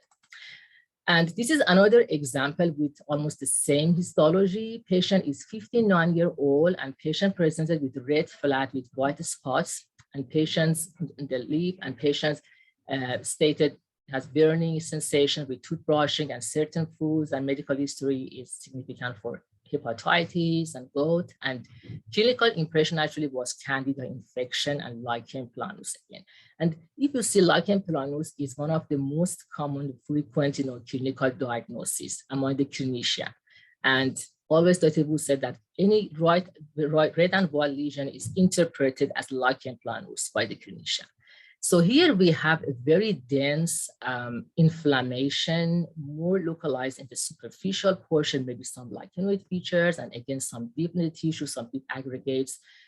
Also, you can see some periductal inflammation. Let's go to higher power. Again, we can appreciate two populations of the cells, some large and pale cells, which are histiocytes, and this is the lymphocytes. And we can see sometimes in lichenoid reaction to amalgam restoration, such very dense lymphocytic infiltrate with perivascular inflammation, but usually we can see some tertiary follicle formation in amalgam restoration, but we don't see any follicle formation, but we see a mixture of histiocytes and lymphocytes, and again, another example of lichenoid and granulomatous inflammation. And here is a nice perivascular and periductal inflammation deep in the tissue. So all features suggestive and indicating of some kind of localized hypersensitive reaction or contact lighting hypersensitive reaction. So let's talk about lichenoid and granulomatous inflammation. And actually this process is seen both in skin and oral mucosa. We call lichenoid granulomatous dermatitis. And actually this term first described for skin lesion as lichenoid granulomatous dermatitis in 1986, but lichenoid granulomatous osteomatitis first described by Robinson in 2006. And most of the cases that initially described all were from the upper lip or lower lip. But there is another case series, a nice case series, and maybe other actually size can be affected, as we saw in our biopsy series, such as lip, gingival, buccal mucosa, vestibule, and tongue and palate. And usually patients present like a red and white or red lesion, redness in the lip mucosa or the gingival, and patient may have some soreness and discomfort. And there is lymphohistiocytic infiltrate in the interface, as you saw in the two cases. And clinically, very similar to lichen planus or some maybe just erythroplakia, and different clinical impression can be made based on this clinical presentation. And this is a case actually one of my colleagues actually shared with me, and patient has history of 4 or 5 months of soreness, especially on consumption of spicy food or citrus. And all this condition actually is just indicating the hypersensitive reaction to some medication maybe, or some bacteria or some foreign material. So there are different etiology have been mentioned in the literature. Okay, let's move on to case number 8. Patient is 56-year-old male, and patient presented with 2 centimeter by 1 centimeter whitish striations, ulceration, right buccal vestibule of 1 month duration, and patient had history of dipping holes on right side, smokeless tobacco. So patient history of smokeless tobacco and actually placing the right side with putting salt on this area. Clinical impression, again, lichen planus, but it's not deeper lesion, and the other dysplasia. So 3 different clinical impression made by clinician. And this is the histology. Again, lichenoid pattern of inflammation at this power. And let's go to higher power. So this, you can see some separation, which is artifactual. So this is kind of lymphocytic band. And maybe you can see some sawtooth ridges and thickened basement membrane zone, hyperkeratosis in the surface. This is another actually image showing with the same features we described in the previous slide. So this is again diagnosis lichenoid mucositis and orthokeratosis. And so based on the clinical presentation, we cannot say 100% is lichen planus, but since we are not aware of the entire oral cavity, we say, while in the proper clinical setting, these histopathologic features may be representative of lichen planus, but due to the focal presentation, a localized lichen hypersensitivity process would be suggested. And this is exactly what we can see in patients who use smokeless tobacco. We receive a lot of cases of smokeless tobacco. It's very, very common actually in Memphis. And some of the cases, we review the slides, we can see a localized lichen hypersensitivity inflammation. And that would be, that makes sense because due to placement, sometimes some patients may have show some contact lichenoid hypersensitive reaction to the tobacco they place in the location. Case number 9, patient is 84-year-old male. Patient presented with 1 centimeter by 0.8 centimeter red and white striated lesion, left buccal mucosa with central ulceration. Rest of buccal mucosa is also represented with striations. So everything is good for lichen planus because this is what we are not sure that this is right buccal, left buccal mucosa is not okay. But he says right buccal mucosa is within normal limit, and or maybe nothing significant is seen clinically by the clinician. But anyway, clinical impression is ulcerative lichen planus. And here's the histology. The histology, we can see focal ulceration here. And again, we can see lichenoid pattern of inflammation, lichenoid mucositis. And this is higher power, so you can appreciate the ulceration. Here's can atrophic epithelium. and pretty atypia and subepithelial inflammation, lichenoid inflammation. But this spot actually bugs me. So this spot, so I can see some, nuclear polymorphism, like a multinucleated cells, and you can see like a thickened basement membrane, squamatization of the basal cell layer. So everything is good for lichen or lichenoid reaction, but I cannot ignore those spots. Actually, I wanted to call it dysplasia, and me and one of my colleagues, we agreed with this, but the other colleague actually said to me is reactive epithelial atopia because we have inflammation, we have ulceration, and just one focal spot shows those features. So how do we sign at this case? So we signed it as ulcerated lichenoid mucositis with focal epithelial atypia and then see comment. And in the comment set, histopathologic sections of the submitted specimen show an ulcerated fragment of atrophic oral mucosa with a lichenoid infiltrate. And we described what the nuclear polymorphism and which may be reactive in nature. And while these features may be representative of a localized lichenoid hypersensitivity reaction, a pre-malignant process cannot be completely excluded. So that's what for such cases, we need to emphasize on careful clinical correlation and careful follow-up by the clinician. So that's what we say, clinical correlation and continued follow-up would be recommended, and rebiopsy of any progressive lesional tissue may be warranted. This is very important that clinicians should watch carefully, should watch the patient carefully to ensure either there is complete resolution or if there is any progressive lesion. Case number 10. Patient is 69-year-old female, and patient presented with diffuse bilateral mixed red and white patches with areas of ulceration. Biopsy, we just received one biopsy in fixed initial solution, so we didn't have permanent section informally.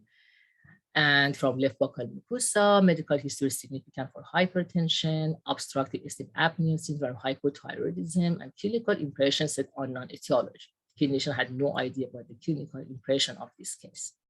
And here's the frozen section. In frozen section, yes, there is lichenoid inflammation. There is no doubt. So the diagnosis is just lichenoid mucositis. But let's see the immunofluorescence slides. So here we have IgG, fibrinogen, and C3. So during immunofluorescence study, you can see focal positivity for IgG at the basement membrane zone, very nice linear positivity, shaggy fibrinogen positivity at the basement membrane zone, and fibrinogen positivity is not a specific finding, but in the absence of other positivity and in the proper clinical setting can confirm a diagnosis of lichen planus. But fibrinogen itself is not diagnostic. And C3 is positive. So we have two positivity both for C3 and IgG as the linear positivity at the basement membrane and no positive for IgA and IgM. Lichenoid mucositis histologically, but based on the immunofluorescence, we have linear positivity. So what would be the diagnosis? So diagnosis still is lichenoid mucositis, but in the comment, the histopathologic features in these sections in combination with those of the immunofluorescence studies are consistent with the diagnosis of mucous membrane pemphigoid. This is a nice example of mucous membrane pemphigoid with lichenoid pattern of inflammation, especially when the lesion is taken from the adjacent normal looking mucosa. Case number 11, the last case. Patient is 62-year-old male, and patient presented with 3 by 4 centimeter white red left lateral tongue over 4 years duration. And again, we had 2 biopsies. For this is a very interesting case, but what I'm just focused on the other biopsy, because the first biopsy was from exophageal lesion, which is not related to our discussion, to our presentation and the topic, but the posterior actually was a plug lesion, white plug lesion and both were taken from left lateral tongue. And clinical impression was a squamous cell carcinoma because the lesion was exophageal, the anterior lesion. But let's focus on the specimen B, the plug lesion. And here is the specimen B from the posterior lateral tongue. At this power, yes, there's lichenoid inflammation and also hyperkeratosis. Okay, this is lichen planus. Let's go to higher power. I don't see good epithelium here because everything is messed up. The epithelium actually shows abnormal pattern of maturation, loss of polarity, and the whole epithelium actually is not good. And we have some hyperkeratosis. And this is the epithelium disorientation. This is not good. This is dysplastic for sure. But we have seen lichenoid pattern of inflammation to response to dysplastic epithelium. So I diagnosed it, okay? Actually, the anterior lesion was just verrucous carcinoma, okay? But the B, specimen B, which is related to our topic, is diagnosed as moderate to severe epithelial dysplasia and hyperparakeratosis and chronic inflammation. So just this, I never use lichenoid dysplasia. We never use lichenoid dysplasia in our diagnosis. And we never mention when the case is dysplastic about lichenoid pattern of inflammation, just chronic inflammation, because using the terms of lichenoid dysplasia or lichenoid inflammation after dysplasia can make clinician confused. And sometimes they actually, because they have no idea about those terms, so they interpret as kind of something that would like lichen planus, and they started treatment with topical corticosteroid or some other medications because they just say, okay, this is lichenoid dysplasia, lichenoid. They have no idea. So it's better not to use lichenoid dysplasia. We never use in our practice. So this is just moderate to severe dysplasia and chronic inflammation. And this is the image we received after we sonoed the case, and you can see it. This is the verrucous carcinoma, and the biopsy from specimen B was taken from that spot, and even clinically is not lichen planus because we can see very sharply demarcated white blood. Sharply demarcated white blood is always concerning, especially in high-risk locations such as lateral border of the tongue. And here is another case. Patient is 51-year-old female, bilateral white plaque, and clinical impression is lichen planus keratosis. So again, I can see squamatization of the basal cell layer, lymphocytic band, not very dense, and also some pigmentation, and thickened basement membrane zone, and hyperkeratosis. And this is from buccal mucosa, and epithelium is atrophic, you can see very flat interface. And hyperorthokeratosis, atrophic change in buccal mucosa cannot be a frictional keratosis or something reactive. And this is higher power, so squamatization of the basal cell layer, thickened basement membrane zone, inflammatory infiltrate at the interface with some post-inflammatory hypermelanosis. So this epithelium is dysplastic, and this is mild epithelial dysplasia for the diagnosis, chronic inflammation and melanosis. So sometimes subepithelial lichenoid inflammation, and in those cases with mild dysplasia, sometimes the diagnosis is difficult because there's some subtle change, and those cases may be interpreted as lichen planus, and epithelial dysplasia can be missed from the diagnosis. And here's the summary of my presentation. So first of all, lichenoid changes are not specific, and those can be seen in a wide range of disease from, just localized hypersensitive reaction to autoimmune disease or even pre-malignant process. And I actually recommend that we never use diagnosis of lichen planus in the diagnosis. We just say lichenoid, and everything we can say, we can add as a comment for the clinician to make everything clear for the clinician. And precise histopathologic studies, which may include direct immunofluorescence examination along with careful clinical correlation, are necessary to establish the final diagnosis for such lichenoid lesions. The other take-home message is proliferative verrucous leukoplakia can often mimic oral lichen planus. Clinically, please be careful. Epithelial dysplasia, varicose epithelial architecture, marked corrugated hyperorthokeratosis are absent in lichen planus. When you see, especially in case of atrophic epithelium, you need to consider pre-malignant.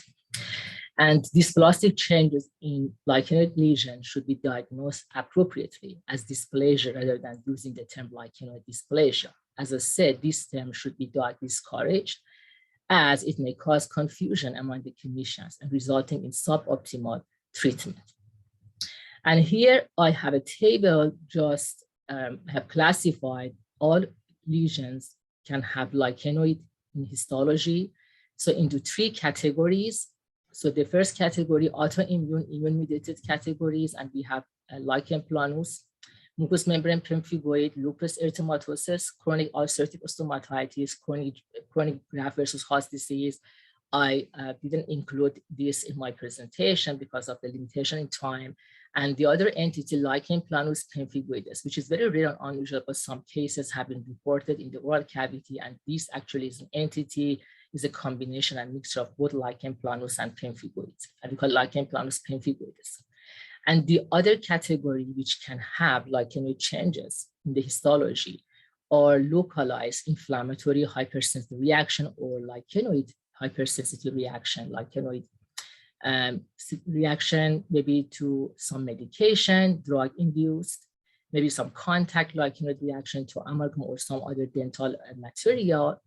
And the other is cinnamon, some contact like hypersensitive reaction to cinnamon containing products.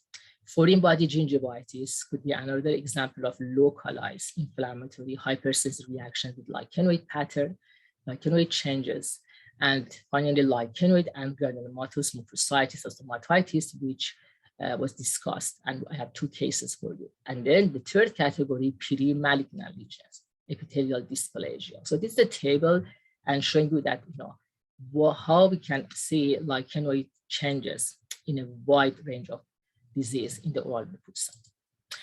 And at the end, I would like to thank the organizer of this event. Really nice event and great job. I would like to thank to Islamic Azad University, Iranian Association of Oral and Maxillofacial Pathologists, and Tehran University of Medical Sciences, and special thank to Dr. Shahzabay, Dr. Sabi, Dr. Shakib, Dr. Mutahari, and all the colleagues who really did a good job for this event. And thank you all for your nice attention. And I will be happy, more than happy, to answer your questions.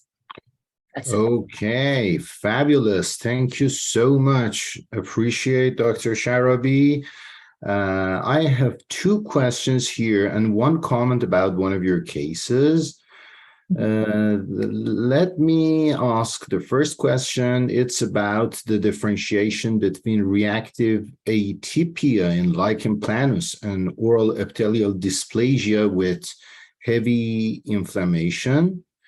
Is there any IHC marker that could help to differentiate between these 2?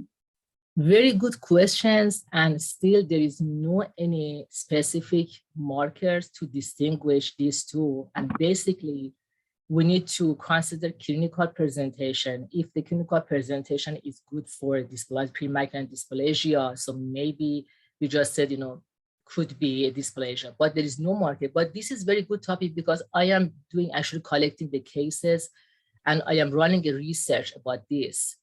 And on a marker, and hopefully that marker can distinguish, but still I can say everything is based on the clinical presentation, and sometimes we need just to watch patient and to have careful follow-up.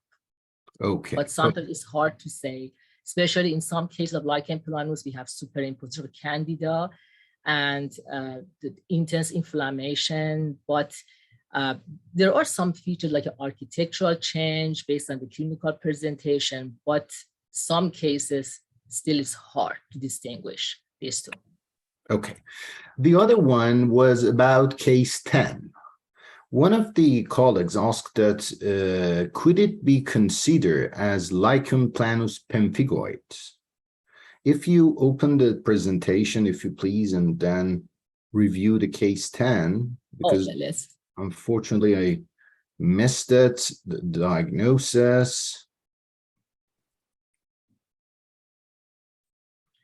Yes, that would be a good possibility, but we actually didn't see features of pemphigoid.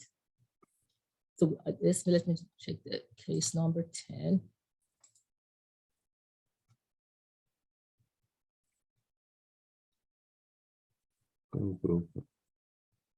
That's it. Yeah.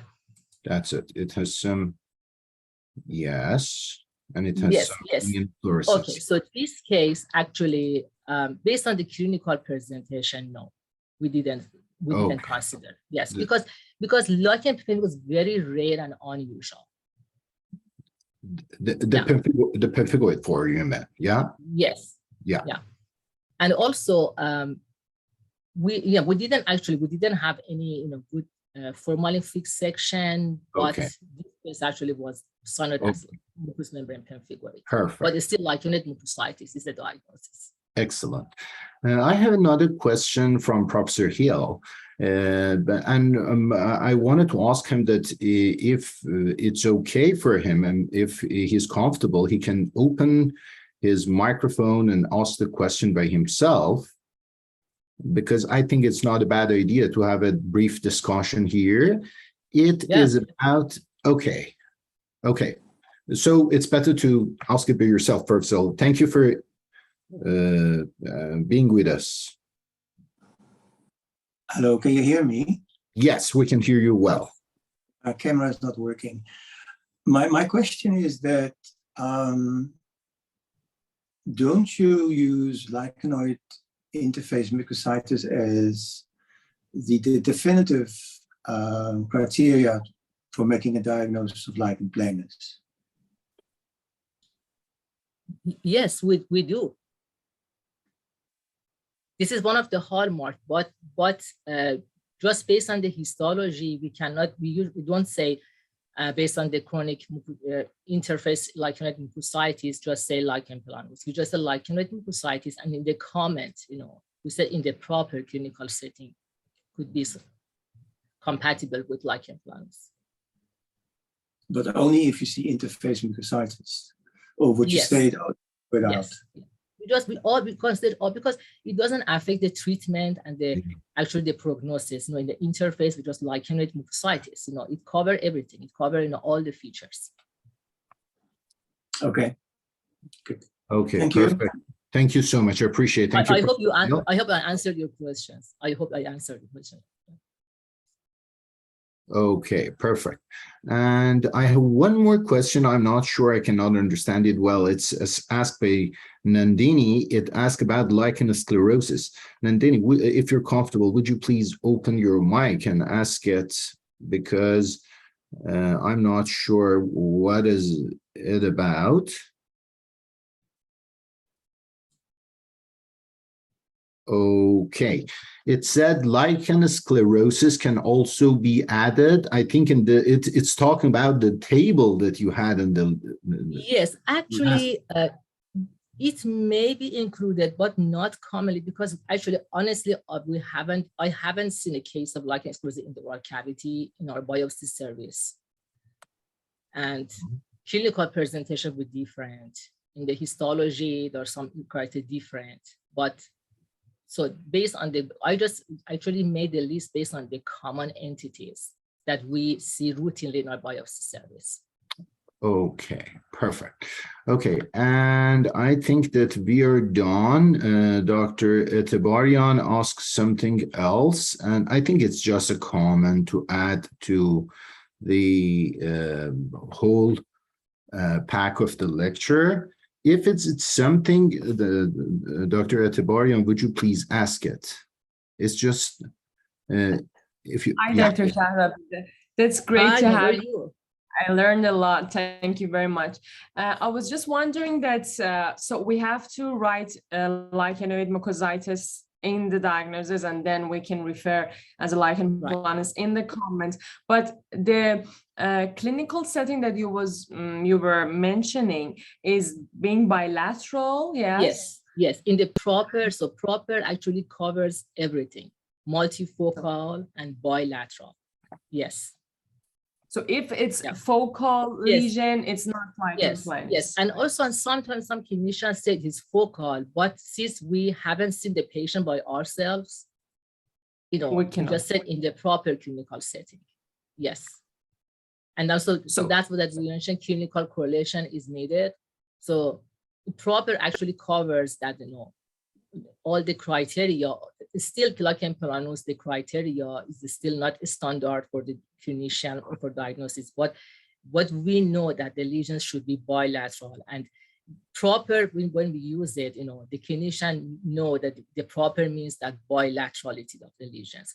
But if you want to make it more clear, it's up to you. We can just say, okay, if the lesions are bilateral, we can call it lichen planus. Even you can do this. Reticulation and everything.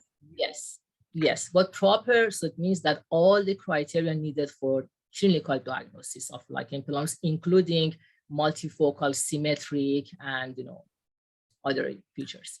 Because a lot of clinicians, when the lesion is focal, they're considering the drugs and the lichenoid reaction, but again, they just rule out those diagnoses, and then they again refer that, okay, so this is lichen planus. So it's not. So that's what we never, even if the clinician say this is just unifocal, just if you just study my slides, we always sit in the so we always have this sentence. Because none of them cannot actually exclude diagnosis of lichen planus. Yeah. But we never make a diagnosis of lichen planus in diagnosis. We never. Yes, that's great. Thank you very much. Thank you. Okay. You're welcome. Perfect. Thank you so much. I think that if we continue this, there is a endless story. Because I have some more questions. For example, Professor Nasser said that drug theoretically should be generalized unless topical. Actually, in some literature, they said that even drug hyperreaction could be just an isolated lesion as a single solitary lesion, just unilateral. But both are possible. Okay. But we just either generalize and would be just localize a solitary lesion. Okay, I'm not sure that I could transfer the message of Professor Nasser well. If you're okay to open your microphone, you can ask it by yourself. Yes, sir. Thank you very much. Okay, Sabaho. Drug-induced lichenoid reaction is very well documented in antihypertensives and others, and I believe it should be really multifocal, not focal. Because if it hits the mucosa, it hits the mucosa, not only one area. Unless we're talking about a topically applied medication, that's a different story. But theoretically, in the literature, most likely they mention a generalized rather than localized. My other comment is linear IgA disease should be also added in the differential. That's a very important thing to think of and a lot of time ignored. And thank you. Great presentation. Okay, thank you. Thank you for your comment. Thank you. Amazing. Appreciate. Thank you so much, Dr. Shahrabi. It was very nice to saw you here. Okay. You're welcome. And thank you again for organizing this nice event. Appreciate. Okay, I think we can end the room right now. I wanted to ask from all before that, I wanted to give the certificate of appreciation to Professor Shukufe Shahrabi Farahani and give another thank that she was with us for today. Thank you. Okay, I wanted to ask from the attendees to open their cameras if they're okay with it, to have a picture all together. It can be added to our to the social media of association, and it will be nice to have a picture all together.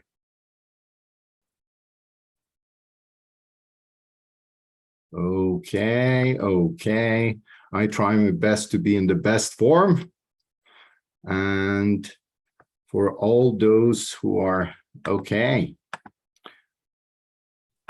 I believe that the technical team took the picture. Yes. Let's have it again. 1, 2, 3. And thank you so much. I appreciate it. Thank you for attending, everybody. I wish you best, and I hope that have great day and or great night wherever you are. Thank you so much. Thank you. We're going to close. Have a good time, everybody. Have a great day. Bye-bye.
صورت ایران دانشکده دندانپزشکی آزاد اسلامی تهران شهریور 1401